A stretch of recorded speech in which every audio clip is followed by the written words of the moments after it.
Welcome student. Rastogi online coaching classes में आपका स्वागत है। आज क्लास 12 के रसायन विज्ञान चैप्टर 2 के बारे में अध्ययन करेंगे।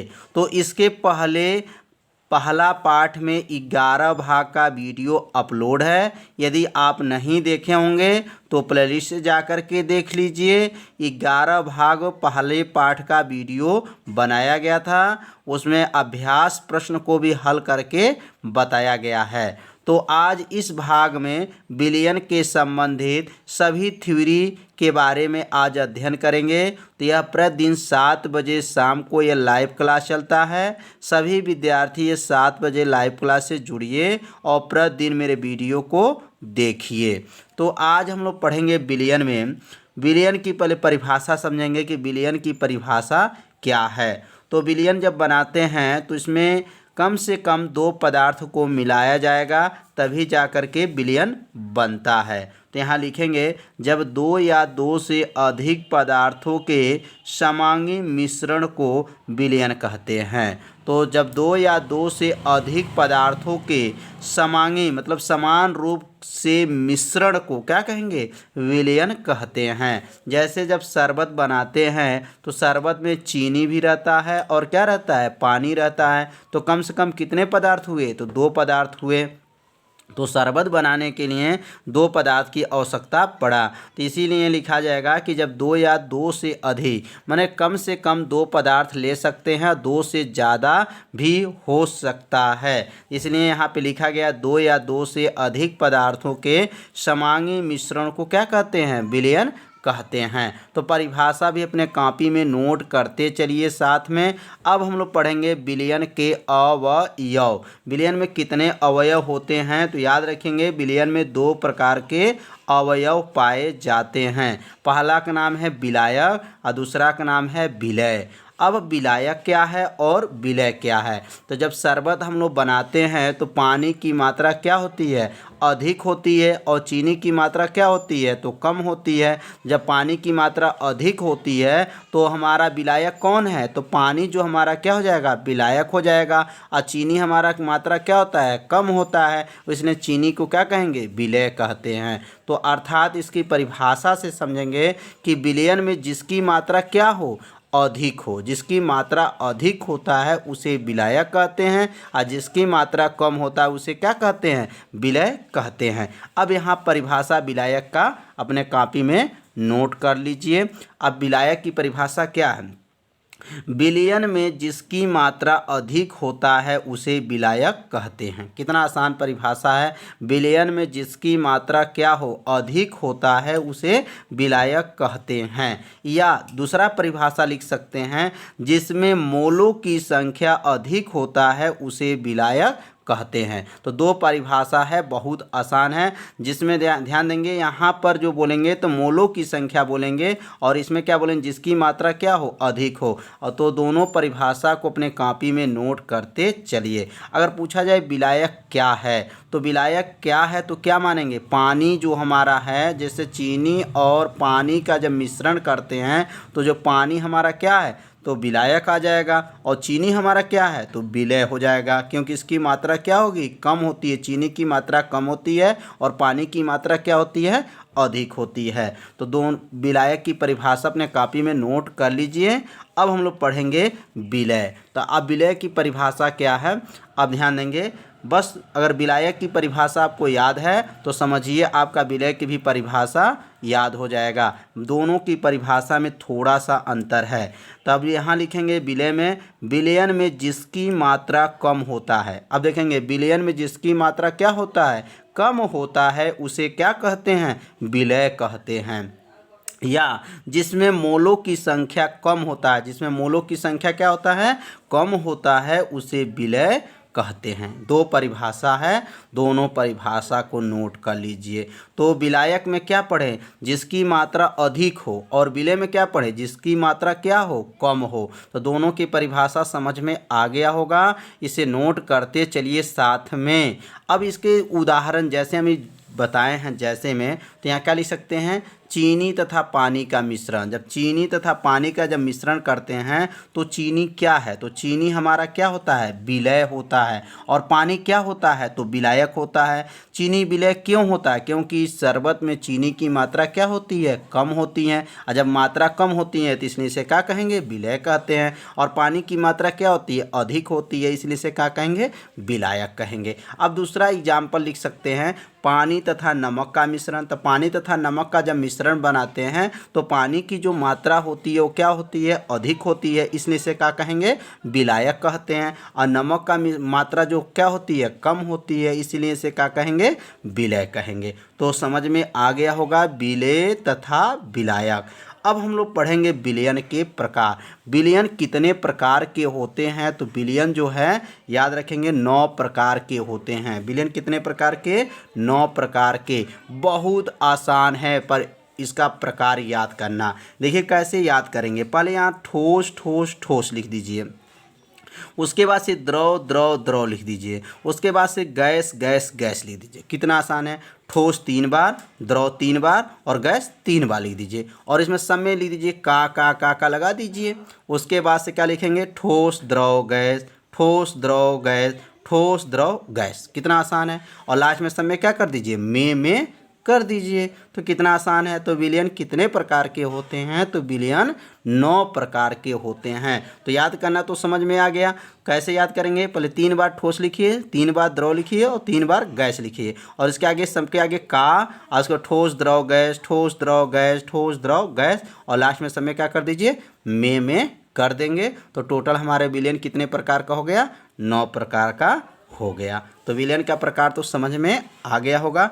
अब हम लोग पढ़ेंगे अब सांद्रता के आधार पे विलयन के प्रकार। सांद्रता के आधार पे विलयन कितने प्रकार के होते हैं, तो याद रखेंगे सांद्रता के आधार पर विलयन जो होते हैं, ध्यान देंगे सांद्रता के आधार पे विलयन कितने प्रकार के होते हैं। तो सांद्रता के आधार पे विलयन जो होते हैं 2 प्रकार के होते हैं। पहला का नाम है तनु विलयन और दूसरा का नाम क्या है, सांद्र विलयन। तो परिभाषा अब हम लोग किसका समझेंगे, कि तनु विलयन का परिभाषा समझेंगे कि तनु विलयन क्या होता है और सांद्र विलयन क्या होता है। तो परिभाषा अपने कॉपी पे नोट करते चलिए साथ में, जिससे क्या होगा कि एक आपको अच्छे से नोट्स भी तैयार हो जाएगा। तो सांद्रता के आधार पे विलयन जो 2 प्रकार के, पहला क्या जाने थे, तनु विलयन। अब तनु विलयन का परिभाषा को समझेंगे और उसके बाद से सांद्र विलयन की परिभाषा को समझेंगे। तो तनु विलयन क्या होता है, ऐसा विलयन जिसमें विलय की मात्रा बहुत कम घुली हो। तो ध्यान देंगे, ऐसा विलयन जिसमें विलय की मात्रा क्या हो, कम घुली हो, अर्थात चीनी की मात्रा कम घुली हो, अर्थात नमक की मात्रा कम घुली हो, ऐसे विलयन को क्या कहते हैं, तनु विलयन कहते हैं। तो तनु विलयन का अर्थ समझ में आ गया होगा कि इसमें विलय की जो मात्रा होती है वह इसमें क्या होती हैं, बहुत कम होती हैं। ऐसे विलयन को क्या कहते हैं, तनु विलयन कहते हैं। जैसे 1 चम्मच चीनी को 1 बाल्टी पानी में मिला देने से बना विलयन। जब 1 चम्मच चीनी ले लेंगे और 1 बाल्टी पानी में जब इसको डाल देंगे तो किसकी मात्रा कम है, तो चीनी की मात्रा बहुत कम है और पानी की मात्रा क्या है, बहुत ज़्यादा है। तो एक जो विलयन बनेगा वह विलयन को क्या कहेंगे, तनु विलयन कहते हैं। तो समझ में आ गया होगा कि तनु विलयन में किसकी मात्रा कम होती है, तो विलय की मात्रा बहुत क्या होती हैं, कम होती हैं। ऐसे विलयन को तनु विलयन कहते हैं। तो उदाहरण में इसको लिख लीजिएगा कि 1 चम्मच चीनी को 1 बाल्टी पानी में मिला देने से बना विलयन क्या कहलाएगा, तनु विलयन कहलाता है। अब हम लोग समझेंगे सांद्र विलयन क्या है। अब सांद्र विलयन की परिभाषा और तनु विलयन की परिभाषा थोड़ा सा अंतर है परिभाषा में। तो सांद्र विलयन की परिभाषा को समझेंगे। अब लिखेंगे, ऐसा विलयन जिसमें विलय की मात्रा बहुत अधिक घुला हो। अब किसकी मात्रा अधिक घुला हो, विलय की मात्रा अधिक घुला रहता है, उसी को क्या कहते हैं, सांद्र विलयन। और जिसमें विलय की मात्रा कम घुला होता है उसे तनु विलयन कहते हैं। परिभाषा में थोड़ा सा क्या है, अंतर है। तो इसका उदाहरण लिखेंगे कि 1 बाल्टी पानी में 8 किलो चीनी। अब देखिए 1 किलो बाल्टी है और 8 किलो क्या डाल दिए हैं, चीनी मिला देने पर बना विलयन क्या कहलाएगा, सांद्र विलयन कहलाता है। तो समझ में आ गया होगा कि यहाँ पे किसकी मात्रा अधिक हो रही है, तो यहाँ पे विलय की मात्रा अधिक हो रही है कि 8 केजी चीनी है और 1 बाल्टी जो पानी है, तो यह जो इसमें विलय की मात्रा क्या मानेंगे, अधिक मानेंगे। तो तनु विलयन और सांद्र विलयन की परिभाषा समझ में आ गया होगा। अब हम लोग पढ़ेंगे विलयता के आधार पे विलयन के प्रकार। अब विलयता के आधार पे विलयन कितने प्रकार के होते हैं, तो याद रखेंगे कि विलयता के आधार पे विलयन जो होते हैं वह 3 प्रकार के होते हैं। पहला का नाम है संतृप्त विलयन और दूसरा का नाम है असंतृप्त विलयन और तीसरा का नाम है अतिसंतृप्त विलयन। तो विलयता के आधार पे विलयन जो है 3 प्रकार के होते हैं और सांद्रता के आधार पे विलयन कितने प्रकार के होते हैं, तो 2 प्रकार के होते हैं। पहला जो पढ़े हैं तनु विलयन और सांद्र विलयन। अब हम लोग पढ़ेंगे विलयता के जो आधार पे पहला समझेंगे संतृप्त विलयन क्या होता है और संतृप्त विलयन क्या हो। तो अब हम लोग समझेंगे संतृप्त विलयन। संतृप्त विलयन क्या है, तो ऐसा विलयन जिसमें विलय की और मात्रा न घोली जा सके, इस प्रकार के विलयन को संतृप्त विलयन कहते हैं। तो ऐसा विलयन है जिसमें किसकी मात्रा, विलय की मात्रा और न घोली जा सके, इस प्रकार के विलयन को क्या कहेंगे, संतृप्त विलयन कहते हैं। अगर संतृप्त विलयन का परिभाषा याद हो गया तो समझिए असंतृप्त विलयन का भी परिभाषा याद हो गया। बस एक शब्द को हटाना है, परिभाषा बन जाएगा। तो संतृप्त विलयन है और यहाँ क्या है, असंतृप्त विलयन है। तो यहाँ पर बस ध्यान देंगे ये 9 जो शब्द देख रहे हैं, 9 शब्द को हटा दीजिए, परिभाषा समझिए बन गया। तो संतृप्त विलयन में कैसे लिखेंगे, ऐसा विलयन जिसमें विलय की और मात्रा घोली जा सके, तो इस प्रकार के विलयन को क्या कहते हैं, असंतृप्त विलयन कहते हैं। तो दोनों का परिभाषा सेम है, बस एक शब्द को बस ध्यान देना है, यह 9 शब्द को, इसमें न घोली जा सके और इसमें क्या कहेंगे, घोली जा सके। अब इसका उदाहरण समझेंगे। जैसे आप लोग शरबत जब पीते हैं तो जब रस आपका घर पे जब बना लेते हैं तो एक बार जब थोड़ा सा पीते हैं तो उसमें चेक करते हैं चीनी कम है या अधिक है, तो देखते हैं चीनी ठीक है, इसमें चीनी की मात्रा और नहीं मिलाया जा सकता है। अगर और मिला देते हैं तो क्या होगा, तो ज़्यादा मीठा हो जाएगा। तो अगर हमारा चीनी की जो मात्रा समान है तो उसमें जो है विलय की मात्रा और नहीं घोला जा सकता है। अब मान लीजिए एक आध बार ऐसा होता है जब हम लोग शरबत को बना लेते हैं, अब बस थोड़ा सा जब पीते हैं तो क्या कहते हैं, कहते हैं चीनी इसमें क्या है, कम है। जब चीनी कम है तो इसमें विलय की मात्रा को क्या करेंगे, घोला जा सकता है। तो जिसमें इसमें चीनी की और मात्रा जब डाल देते हैं और उसके बाद से उसमें गला देते हैं, तो गलने के बाद जब हम लोग शरबत पीते हैं तो कहते हैं हाँ अब जा कर के शरबत क्या है, ठीक है। तो समझ में आ गया होगा कि संतृप्त विलयन में विलय की मात्रा और नहीं मिला सकते। जो विलय मतलब चीनी की मात्रा और नहीं मिलाएंगे, यदि मिलाएंगे तो मेरा विलयन क्या हो जाएगा, खराब हो जाएगा और मीठा हो जाएगा। और हमारा असंतृप्त में क्या है, इसमें चीनी की मात्रा कम है और उसमें तभी क्या करेंगे, विलय की मात्रा को क्या कहेंगे, मिला लेंगे। तो परिभाषा आप समझ में आ गया होगा कि संतृप्त विलयन क्या है और असंतृप्त विलयन क्या है। अब हम लोग समझेंगे अतिसंतृप्त विलयन। अतिसंतृप्त विलयन क्या होता है, तो अब यहाँ पे ध्यान देंगे, जब संतृप्त विलयन को गर्म करके, कौन सा विलयन को, संतृप्त जब विलयन को गर्म करके उसमें और भी विलय की मात्रा घोली जाए तो इस प्रकार के विलयन को क्या कहते हैं, अतिसंतृप्त विलयन कहते हैं। तो इसका मतलब संतृप्त विलयन में क्या था, विलय की और मात्रा न घोली जा सके। तो उसमें समझे चीनी की जो मात्रा बराबर था उसमें ज़्यादा चीनी नहीं डाल सकते हैं, तो उसी विलयन को क्या कहते हैं, संतृप्त विलयन कहते हैं। तो जब कहेंगे जब संतृप्त विलयन को क्या करेंगे, गर्म करते हैं और उसमें और भी विलय, विलय मतलब और चीनी डाल करके उसमें क्या कर सकते हैं, गर्म कर सकते हैं, घोल सकते हैं।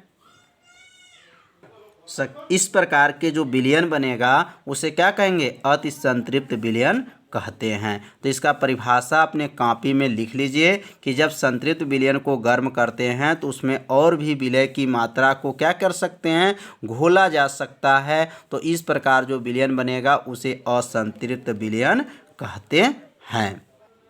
अब हम लोग पढ़ेंगे विलयन की सांद्रता। विलयन की सांद्रता से आप क्या समझते हैं, तो इसका उत्तर बहुत ही आसान है। कहेंगे विलयन के प्रति इकाई आयतन में, विलयन के जो प्रति इकाई आयतन होते हैं उसमें उपस्थित विलय की मात्रा विलयन की सांद्रता कहलाती है। तो विलयन की सांद्रता का मतलब ये हो गया कि उसके आयतन में, विलयन के आयतन में जो उपस्थित जो विलय होती हैं वह विलय की जो मात्रा को ही विलयन की क्या कहते हैं, सांद्रता कहलाती है। और विलयन की सांद्रता को व्यक्त करने की कितनी विधियां बना है, तो यहाँ नीचे लिखेंगे यहाँ पर हेडिंग में कि विलयन की सांद्रता व्यक्त करने की विधियां जो है निम्न है।